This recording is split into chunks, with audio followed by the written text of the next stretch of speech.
A story never really starts in the bedroom. It starts when everything is already on fire. It starts in the back of an ambulance. My hands. I'm looking at them, but they don't feel like mine. They smell like her blood in the sharp, stinging antiseptic from a bottle dangling off the paramedic's belt. I'm holding her good hand. It's cold, clammy. Elizabeth is staring at the ceiling, at a dim little LED light blinking in time with the siren. I don't hear the wail outside anymore. It's just a dull, heavy pounding inside my head. A young guy with dark circles under his eyes, like oil stains, is filling out a form on a tablet. He's a professional. He doesn't look at her face, only at the injury. He looks at her broken arm, at the wrist bent at an angle that just isn't possible in a living person. Then he slowly lifts his gaze and looks right at me. Then back at her arm. His eyes have no sympathy in them. Just exhaustion and a professional, practiced suspicion. He asks me dryly what exactly happened, sir. He calls me sir, but the word just hangs in the stale air of the ambulance like an accusation. He's waiting. He sees a 44-year-old man in pajama pants and a woman with a shattered arm. The math in his head is simple. And right then, Elizabeth, my wife, rasps through the fog of pain. She speaks up. She says she fell. She swears she fell down the stairs. She's lying. I'm an architect. I designed those stairs. I personally approved the contractor for the oak panels. I know the exact angle of the railing, I know the rise of every single tread, I know how the fourth step from the top always creaks. I know that you cannot fall down those stairs like that. You can't break your left radius bone that way. And in that moment, with the siren wailing, I get it. Her lie isn't panic. It's not an attempt to hide some embarrassing, clumsy accident. Her lie is instinct. And that instinct isn't aimed at saving herself. It's sinking me. Because in this tired kid's eyes, I'm the only one who could have dropped her. I am the only variable in his simple equation. And she just gave him the answer. The emergency room at Northwestern. 2 a.m. Saturday. The entire world has shrunk to the size of this waiting room. It smells like bleach and burned coffee. The fluorescent light hits my eyes, making everything look flat, like an X-ray. They wheel her away on a gurney, back through a set of heavy double doors. A staff-only sign. I'm left alone. The intake nurse, a woman in her 50s with a face as colorless as her scrubs, hands me a plastic bin and a Ziploc bag. Protocol. She explains that I have to empty everything from her purse for inventory, and that I should put the valuables in the bag. She says it all in a monotone, like she said it 100 times tonight. I nod mechanically. I pick up her Hermes bag. The one she bought last month, claiming it was an investment. I dump her life out onto the cold, stainless steel counter. Keys. They jingle. The key to our Greystone in Lincoln Park. The key fob for the Volvo XC90. A tiny little silver key for the mailbox. Her wallet. Prada. The one I gave her for Christmas, back when I still thought we were the couple that had made it, the ones who had overcome everything. The small things. A pack of Trident gum. A half-used Dior lipstick. A pen from the Peninsula Hotel, where we had dinner last week. And phones. My brain doesn't catch the word right away. Phones. Plural. There it is. Her normal, familiar iPhone 15 Pro. In its elegant, dark green leather case. The screen is shattered, a spiderweb of cracks, but I recognize it. I'm the one who set up her Apple Pay. And right next to it, on the sterile steel, lies something else. A cheap, anonymous burner phone. A black plastic brick running on Android. The kind you buy for $40, cash, at a 7-Eleven or a Shell station. No case. Scratched all over. The nurse, without blinking, just taps on her tablet. iPhone 1, damaged. Unidentified phone 1. She doesn't get it. To her, they're just objects. But I'm standing there, looking at these two phones. The two poles of her life. I'm an architect. I believe in structure. In foundations. My whole life, I built things meant to last forever. Bridges. Buildings. A marriage. And I just realized that this whole time, I've been living on the ground floor, not knowing my house had a basement. A dirty, dark, secret basement. Falling down the stairs. It wasn't despair. It was a cover story. My wife had a secret life. A separate, anonymous, cheap life. And I didn't even know who she was living it with. I'm sitting on a vinyl chair in the hospital corridor. It's sticking to my back, even through the thin fabric of my pajamas. The cheap burner phone is a heavy weight in my right pocket. The expensive iPhone, with its spiderweb of cracks, feels cold against my thigh through the left. When did this crack appear? I'm frantically rewinding the last few months in my head, searching for the red flags that I, like an idiot, ignored. This didn't start last night. This wasn't a sudden explosion. This was a slow, gradual erosion of the foundation. Take that night. A month ago. The annual charity gala at the Art Institute of Chicago. Black ties, the quiet hum of hundreds of voices, warm champagne in narrow glasses. I was on top of the world. Our new Aqua Tower project had just won a major architecture award. I was Ryan, the man building the new Chicago. And Elizabeth, she was the perfect accessory in her dark blue dress. I lost sight of her. And then I found her. In the far corner, by the panoramic window overlooking Millennium Park at night. She wasn't flirting. She was arguing. With Silas. Silas Jennings. A shark in the development world. A cynical bastard who had just stolen the River North skyscraper project right out from under me. He is my constant headache, my main competitor. I started walking toward them, already preparing to apologize for her, ready to gently pull her away by the arm. But I stopped, 10 feet away. I saw her. Not my wife Elizabeth, the mother of my children. I saw Elizabeth Ryan, Esquire. The woman I hadn't seen in 15 years. The one who was once the sharpest young lawyer at Kirkland and Ellis. Her eyes were on fire. She wasn't yelling. She spoke quietly, but every word was like a hammer strike. She was quoting paragraphs and subsections of the Chicago City Building Code to him. From memory. She was calmly, point by point, destroying his new project, explaining why it was a legal and logistical disaster. And Silas. Silas wasn't angry. He wasn't laughing. He took off his glasses. He was listening. He was, damn it, admiring her. I felt a sting of jealousy. Sharp, like a needle. And only now, in the sterile hell of this hospital hallway, do I understand the truth. I wasn't jealous of Silas. I was jealous of her. Of the fire inside her that I, myself, had put out with my success, my taking care of her, my smug certainty that she didn't need anything else. That was the same week I failed the main test. Our 20th anniversary. I forgot. I remembered at 10 o'clock at night, in a taxi on the way home from O'Hare. I was flying back from Dallas, having just closed a difficult deal. I was exhausted and drunk on the victory. I told the driver to pull over at a 24-hour Jewel-Osco.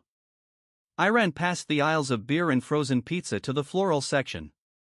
I grabbed the most expensive thing they had. A bouquet of white orchids in a stupid purple pot. I walked into our quiet house. She was sitting in the kitchen. She wasn't asleep. She smiled when I handed her that thing, muttering my apologies. It was an empty, polite smile. She said they were beautiful. Thank you, Ryan. I knew she hated orchids.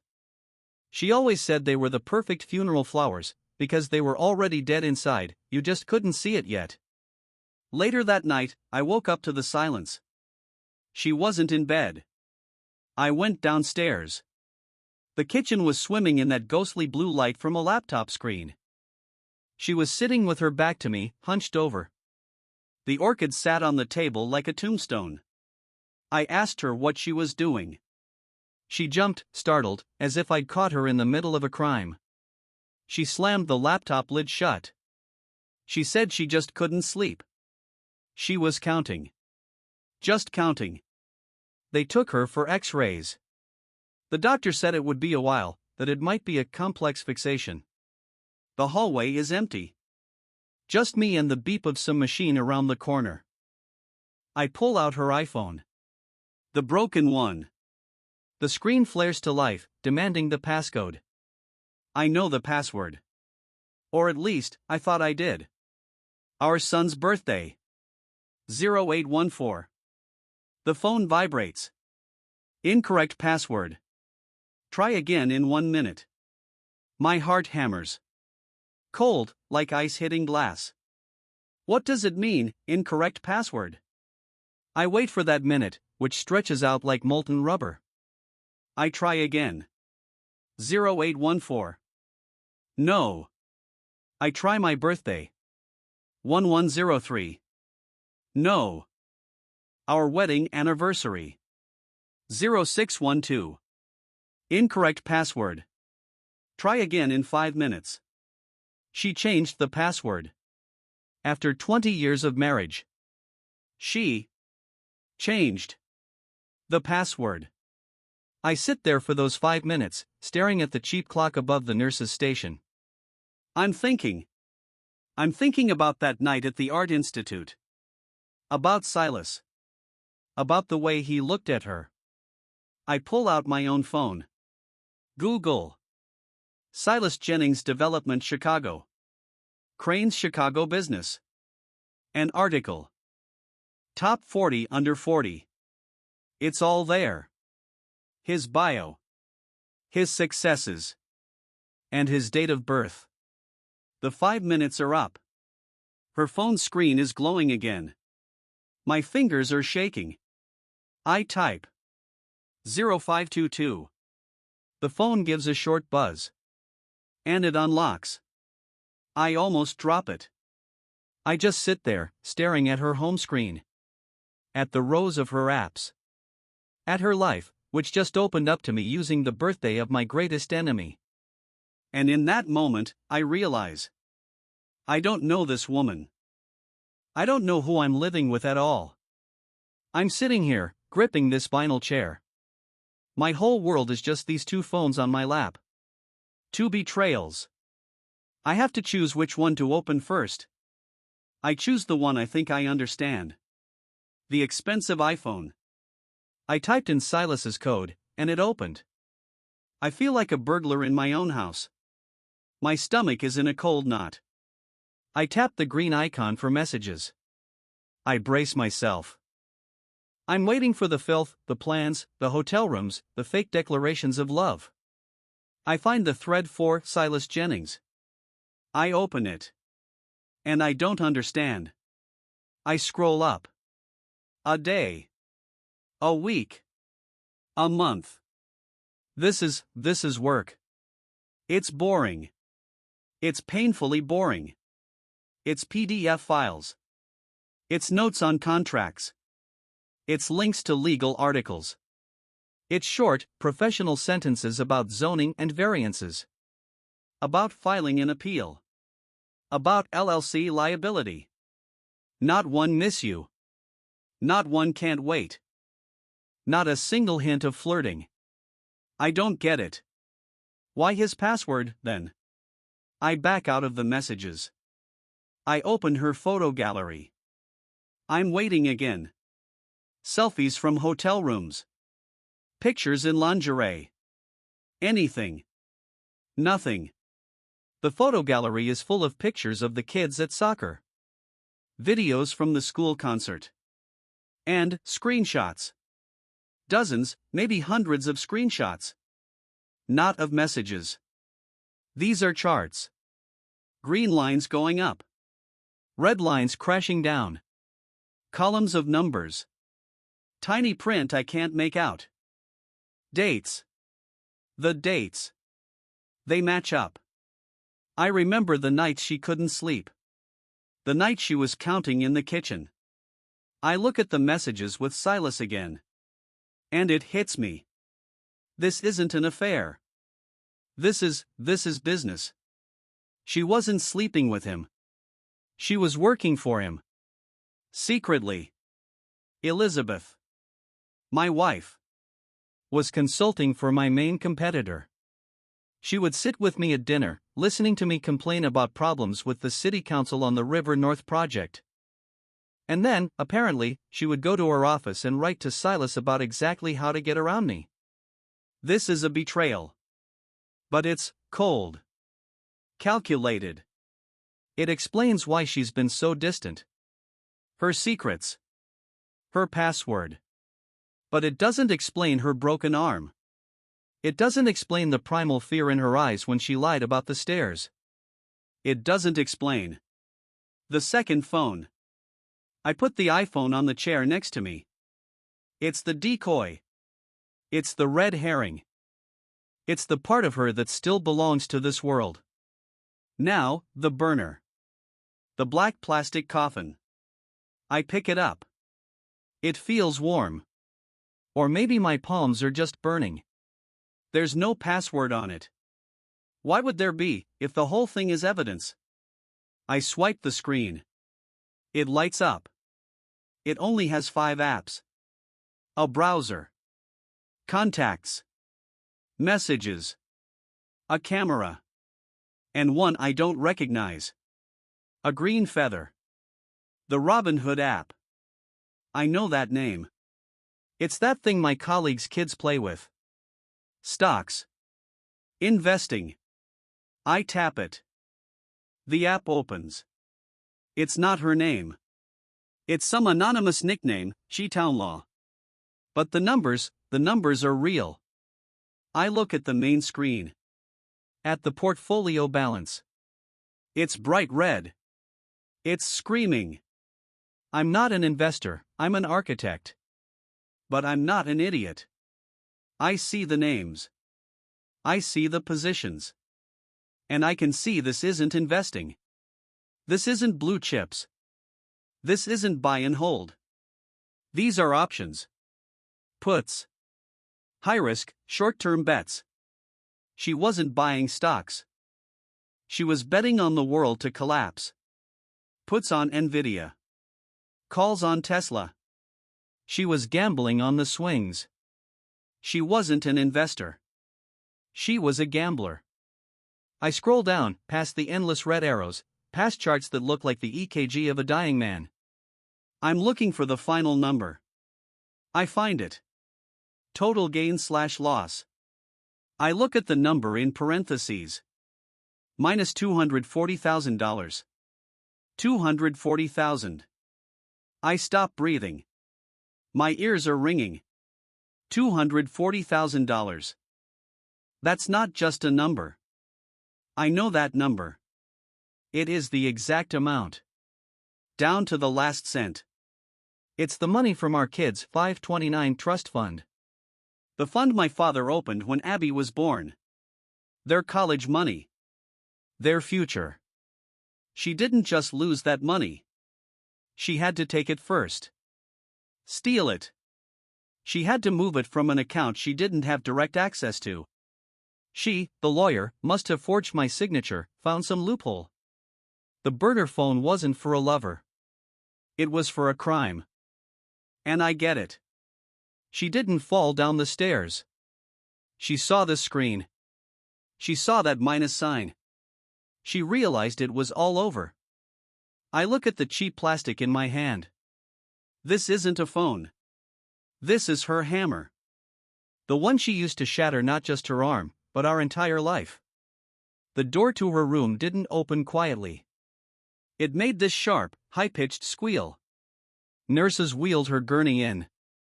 Elizabeth. She looked smaller. Her left arm, from her wrist all the way up to her shoulder, was now locked in this bulky, absurdly white plaster cast.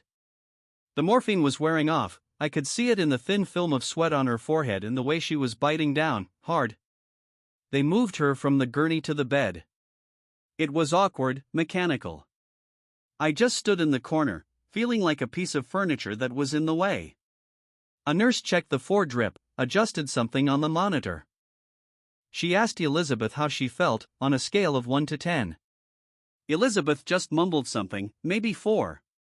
The nurse nodded and said the doctor would be in soon. Then they left. The door clicked shut. And the silence that fell was deafening. It was worse than the siren. It was the silence of a vacuum, the quiet just before a building collapses. She wasn't looking at me. She was staring at the acoustic tiles on the ceiling. I didn't sit down. I walked over to the bed.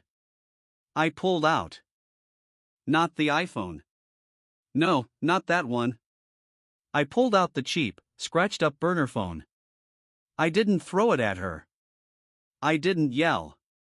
I just reached out and placed it on her chest, on her good side, right on top of the hospital sheet. She flinched, like she'd been hit with an electric shock. She looked at the phone, then at me. And in her eyes, still cloudy from the drugs, I didn't see regret. Not guilt. I saw that raw, primal terror. She knew. I asked her about it. Quietly. I just said his name. Silas. She looked at me. And for the first time all night, something in her gaze changed. The terror faded and was replaced by something sharp, something cold. It was contempt. She croaked that I was an idiot. That I'd always been an idiot, Ryan. She said that Silas was her client. She told me she hadn't left me for him. She had left me for herself. She confessed that 6 months ago, she had secretly opened her own legal consulting firm. That she was the one advising him on that River North project, the one he stole from me. She had won that deal for him. She did it because she knew I couldn't handle it. Not her cheating. My professional humiliation. She said the password to her iPhone, Silas's birthday, wasn't because she loved him. It was because that was the day she filed the papers for her LLC. It was her own personal Independence Day. It was stunning. It was so cold, so calculated. But it didn't explain the burner phone. It didn't explain her broken arm. I told her that her business with Silas was one thing. I could almost understand that. But $240,000? Our kids' college money? I asked her why. Why, Liz? You had money from Silas. And that's when she broke. It wasn't really crying. It was this dry, barking sound. She tried to sit up, pushing herself up with her good arm. She shouted that she had his money. But she wanted her own. She wanted the adrenaline, the rush she used to get when she was at Kirkland and Ellis.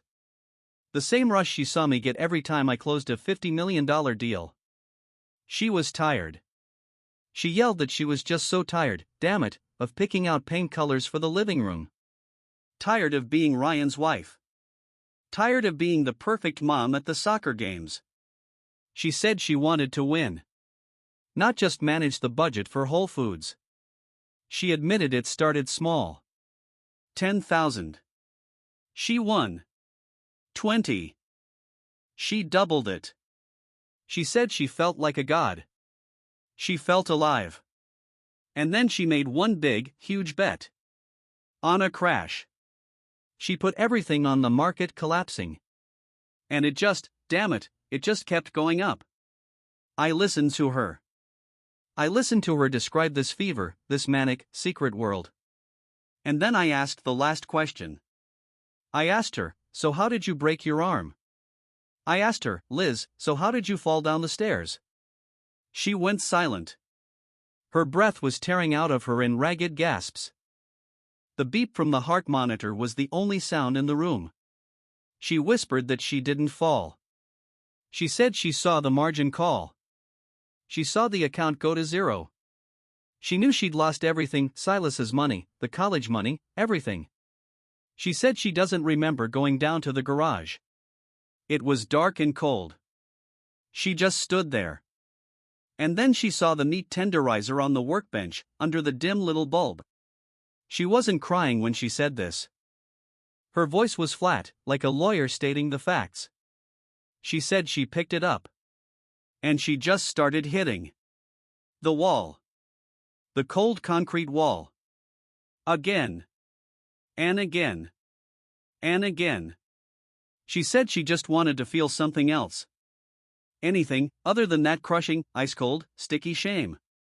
She said she didn't even realize her arm was broken at first. She just collapsed onto the dirty, oil-stained concrete floor. She didn't fall down the stairs. She fell to the bottom. I looked at her. Broken. Crushed. The woman who had just confessed to stealing her own children's future. And in that moment, in that sterile hell, I felt power. I know how that sounds. But I looked at her, and I knew what to do. I am Ryan, the man who builds.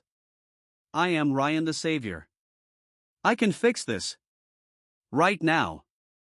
I can call our financial advisor, he owes me a favor. I can sell those Apple stocks I've been holding since 2005. I can move funds from the company's offshore account. I can close this hole. I can cover this debt. I can erase all of this, like a bad blueprint, in 3, maybe 4 days. We would go back to our Greystone in Lincoln Park. She would be broken. She would be in a cast. But she would be mine.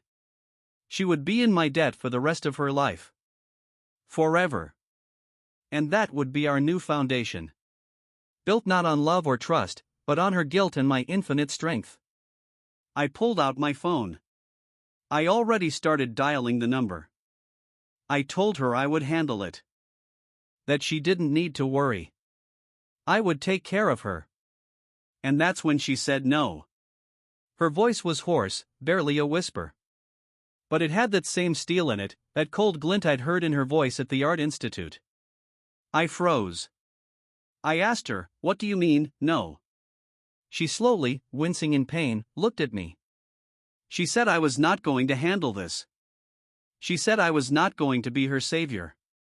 She said she would do it herself. I almost laughed. I looked at this woman in a cast, tangled in wires, hooked up to a saline drip. I asked her, "How? How, Liz? You have nothing. You are bankrupt. You are a catastrophe." She said she had Silas. And she had a case. She said she would call him. Right now. She would tell him she screwed up. That she lost his money and her own. She wasn't going to ask him for money. She was going to ask for a job. A real one. On staff. She said she would work for him. Out in the open. And she would pay back every damned cent. She didn't wait for my permission. She didn't look to see what I would do. She reached out with her good right hand and pressed the red call button for the nurse. I watched her clench her teeth while she waited for the answer. When a voice finally crackled over the speaker, she didn't ask for pain medication. She said she needed an Uber. She said she was leaving. She didn't look at me when the nurse wheeled in the chair. She didn't look at me when she left. I was left alone in the empty room. Number 1204.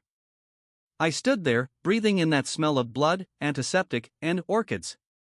Someone had brought white orchids to the room across the hall. And I understood.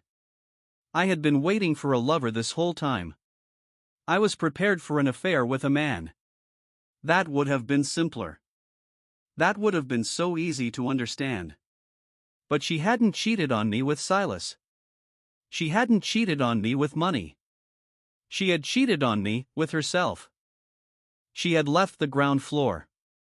And I think I was the one just left in the basement. And that's the whole story. If you like this story and you want to keep hearing more stories just like it, please be sure to subscribe to the channel and hit that notification bell so you don't miss any new episodes.